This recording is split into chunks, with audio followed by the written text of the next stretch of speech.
Welcome back to Simplified Teaching, where we break down the research so you don't have to. Today, we're tackling a big one, maybe the big one. How in the world do you check for understanding when AI is just everywhere? I mean, this is the question, right? Are you actually assessing your students, or are you just grading their AI? All those classic methods we've trusted for years, they're suddenly on shaky ground. So how do we figure out what our students actually know? So here's our game plan for this deep dive. We're going to start with the gold standard, what we've always done. Then we'll talk about the AI in the room. We'll look at a new way to think about all this, a new architecture of inquiry. Then we'll smash the research together to see where it collides, pull out the most important takeaways, and of course, give you an action plan for Monday. Ready? Let's jump in. All right, first up, the gold standard. Before we can talk about the future, we have to understand the foundation. And for almost 20 years, one book has pretty much been the Bible for how we think about checking for understanding. Okay, so we're talking about Fisher and Frey's classic from 2007, Checking for Understanding. The core idea here is so powerful. Great teaching isn't some kind of magic, it's a system. It's all about constantly checking in with students in real time to see what's landing and what's not. And then, this is the key, adjusting your teaching on the fly. Now, it's a practitioner's guide, which is awesome, but that's also its main limitation. It doesn't really dig deep into how you unearth those really sticky, stubborn misconceptions students have. But even with that, its impact on the classroom, huge. We're giving it a solid 4 out of 5. And this quote right here, it really nails their whole philosophy. Learning isn't a gotcha game. It's supposed to be this reflective partnership, a classroom where everyone, teacher and student, is thinking about the process of learning. It's a beautiful idea, right? And it's this exact idea of a reflective, human partnership that AI now threatens to just completely bypass. And look, Fisher and Frey didn't just give us theory. They gave us a toolkit. I bet a lot of these look familiar, right? Accountable talk, think, pair, share, Socratic seminars. These are the classics, the bread and butter of so many classrooms. And they're all designed to do one thing and one thing only, to make a student's thinking visible. But that leads us to the big, scary question. What happens when the thinking we're trying to see isn't totally human anymore? And that, of course, brings us to our next section, the modern disruption, the elephant or maybe the algorithm in the room. Okay, so check this out. A brand new study from 2025 by Howe and his team dives right into this mess. They used a pretty fancy AI detection model and found something, well, kind of mind-blowing. The more complex your question, the more you ask for that deep, higher-order thinking, the more likely students are to just use an AI chatbot. But here's the kicker. All that AI usage, it had a super weak link to their final grades. Now, full disclosure, this was a case study at just one university, so we got to be careful about generalizing. But the findings are so relevant to what's happening right now that this one gets a 5 out of 5 for impact, no question. And this quote from their paper just perfectly sums up the anxiety we're all feeling. It says, if students are just over-relying on these tools to spit out answers, are they actually learning anything? And maybe even more importantly for us, how can our assessments possibly be accurate? This is the knot we're trying to untangle. So let's really break down what they found, because it's important. Finding number 1, we can actually get pretty good at spotting AI-generated text. That's something. But finding number 2, this is the real paradox. The very questions we've been told to ask, the deep, complex ones, are the exact ones that send students running to AI. And then there's the third finding, the real head-scratcher. Using AI a lot didn't really seem to move the needle on final grades. What does that tell you? It tells me that maybe, just maybe, getting the right answer isn't the same thing as learning. So we've got a classic framework on one side and this massive AI disruption on the other. How do we bridge that gap? Well, that's where our third piece of research comes in. It offers a whole new way of looking at the problem.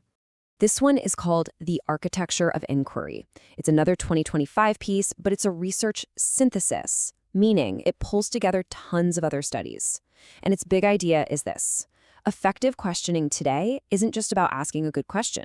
It's about building a whole system that weaves together cognitive science, formative practices, psychological safety, and technology.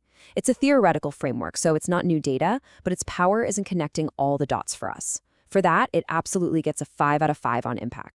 I love this quote. It reframes the whole purpose of what we do. A question isn't just a question. It's a sophisticated diagnostic instrument.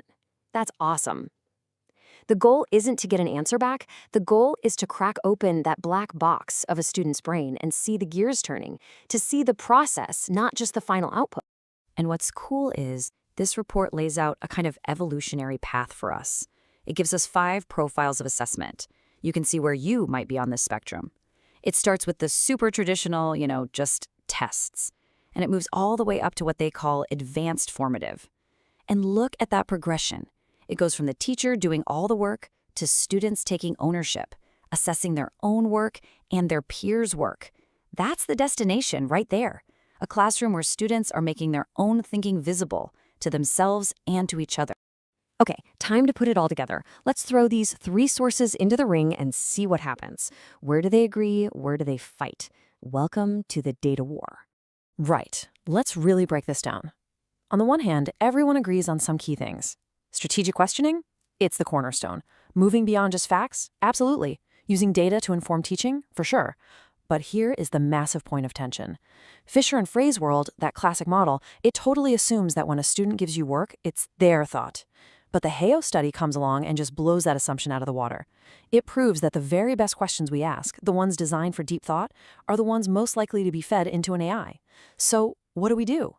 This is where the architecture of inquiry comes in to save the day. It doesn't say throw out the old methods. It says we have to evolve. We have to shift our focus from grading the final product to assessing the process of how they got there. Okay, so after digging through all that research, what does it all boil down to? Here is the simplified teaching takeaway, the 3 big conclusions you really need to walk away with. Number 1, the goalposts have moved. The goal of formative assessment is not about did you get the right answer anymore. It is all about making the thinking process visible. A think, pair, share isn't a quiz. It's an MRI of how your students are constructing their knowledge. Number 2, AI is an ingredient, not the enemy. We have to stop playing whack-a-mole trying to ban it. It's here. It's a tool. Our job is to design assignments where AI might be the first step, like getting the ingredients, but it can't be the final finished meal. The real learning happens in the cooking. And number 3, the future is all about being a detective. They call it advanced formative, and it's about triangulation.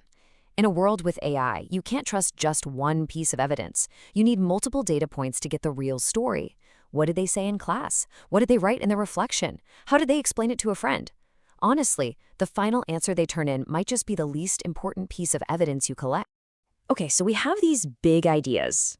But theory is one thing, right? What does this actually look like when the bell rings on Monday morning? Let's get super practical. Here is your action plan for this week.